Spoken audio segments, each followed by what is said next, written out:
आपका स्वागत है आज की क्लास में। तो आज हमारा टॉपिक रहेगा जॉर्ज अब्राहम ग्रियर्सन। ये हिंदी के महत्वपूर्ण इतिहासकार रहे हैं। मास्टर कैडर में इनके संबंधित प्रश्न आते हैं, तो आज हम पूरा इनके बारे में विस्तार से जानेंगे। तो अपने टॉपिक के बारे में चर्चा करने से पहले आप मेरे चैनल को लाइक, सब्सक्राइब और शेयर ज़रूर कर दें। तो चलिए अपने टॉपिक की तरफ बढ़ते हैं। हमारा आज का टॉपिक है जॉर्ज अब्राहम ग्रियर्सन।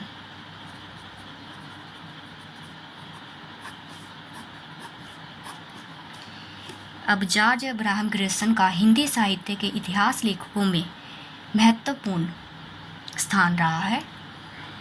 ठीक है, तो इनकी पुस्तक लिखिए आप।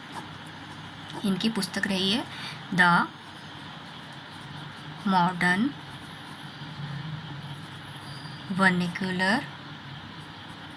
वर्नेक्यूलर लिटरेचर ऑफ हिंदुस्तान। ठीक है, the modern vernacular literature of Hindustan. अब इसका प्रकाशन कब हुआ देखिए। इस पुस्तक का प्रकाशन हुआ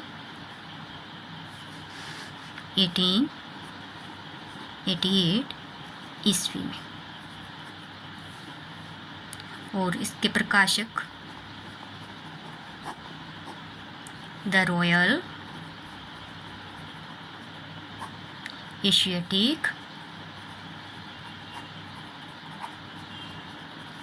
सोसाइटी ऑफ बंगाल।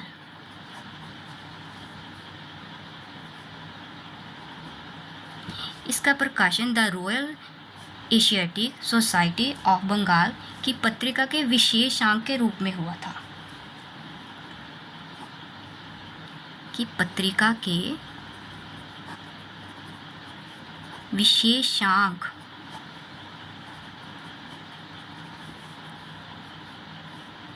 के रूप में हुआ। कौन सी पत्रिका थी? The Royal Asiatic Society of Bengal. ठीक है, और इसकी भाषा कौन सी रहेगी? आपको इतिहासकार के नाम से ही पता चल रहा होगा कि वो जॉर्ज अब्राहम ग्रियर्सन अंग्रेजी है, तो इनकी भाषा क्या है? अंग्रेजी। तो यह जो इतिहास ग्रंथ था इन्होंने अंग्रेजी भाषा में लिखा था। और इसके महत्वपूर्ण विशेषता यह रही है कि इन्होंने कालक्रम के अनुसार इसका विभाजन किया था। पहली बार जॉर्ज अब्राहम ग्रियर्सन ने ही हिंदी भाषा साहित्य को काल विभाजन के रूप में हमारे सामने रखा था। अब लिखिए विभाजन। इससे पहले हमने गार सादा तासी और शिव सिंह सेंगर के बारे में पढ़ा था, परंतु उनकी यही कमी रही थी दोनों की कि उन्होंने काल विभाजन नहीं करा था। ठीक है, अब काल विभाजन किसने करा? जॉर्ज अब्राहम ग्रियर्सन ने। इन्होंने काल विभाजन करा 11 भागों में। कितने भागों में करा? 11 भागों में। ठीक है, और प्रत्येक अध्याय को एक काल विशेष का सूचक है। इनका प्रत्येक अध्याय लिखिए, जो प्रत्येक अध्याय है एक काल विशेष का सूचक है। ठीक है, और क्या है इनके ग्रंथ की विशेषता? इन्होंने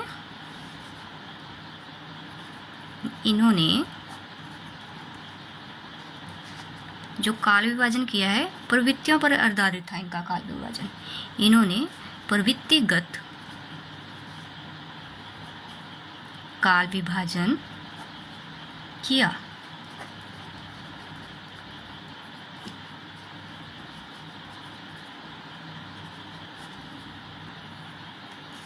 इन्होंने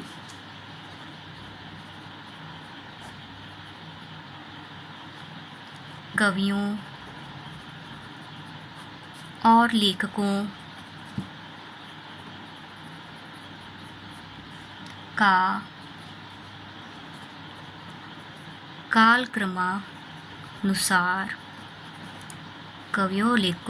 कालक्रमानुसार वर्गीकरण तथा उनकी प्रवृत्तियों को स्पष्ट किया।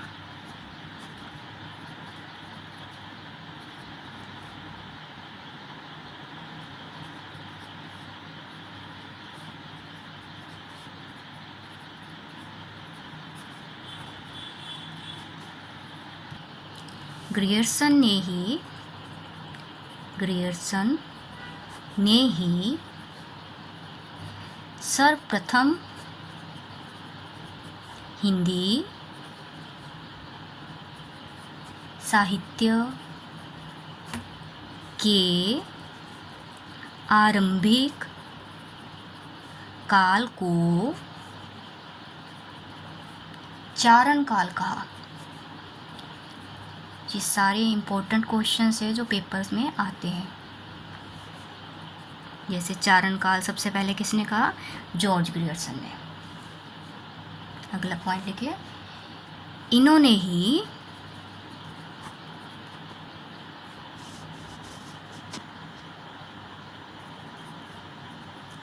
सबसे पहले भक्ति काल को क्या कहा था इन्होंने? सबसे पहले भक्ति काल को स्वर्ण युग।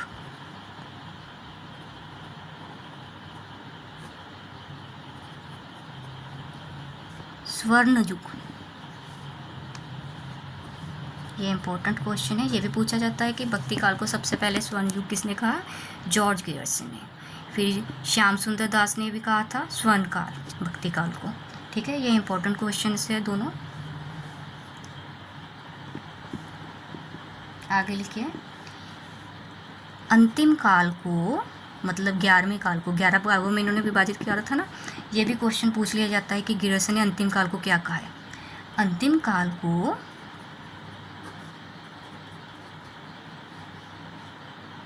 महारानी विक्टोरिया के शासनकाल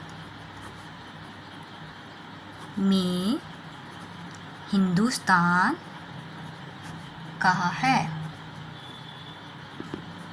ठीक है, क्या कहा था अंतिम काल को? महारानी विक्टोरिया के शासनकाल में हिंदुस्तान। ये 11वें भाग का इन्होंने नाम रखा था अपने। ये क्वेश्चन पूछा गया है। सारी महत्वपूर्ण बातें मैं आपको बता रही हूँ। अपनी कॉपी नोटबुक में यहाँ पर भी आपने नोट करना है, नोट रखें इन चीज़ों को। अब आगे इनके कवि देखेंगे। इन्होंने कितने कवियों के बारे में लिखा है इस ग्रंथ में? 952।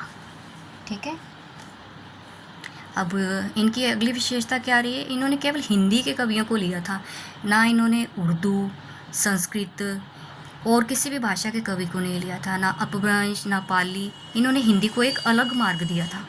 ठीक है, आप ये भी बात नोट करिए। केवल हिंदी कवियों को ही शामिल किया अपने ग्रंथ में। केवल हिंदी कवियों को ही अपने ग्रंथ में शामिल किया।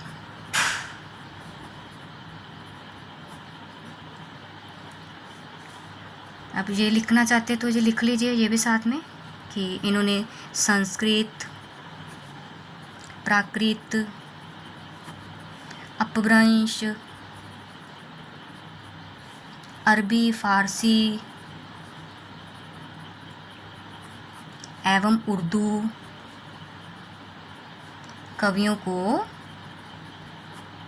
हिंदी की वृद्धि से निकाल दिया। हिंदी की वृद्धि से निकाल दिया।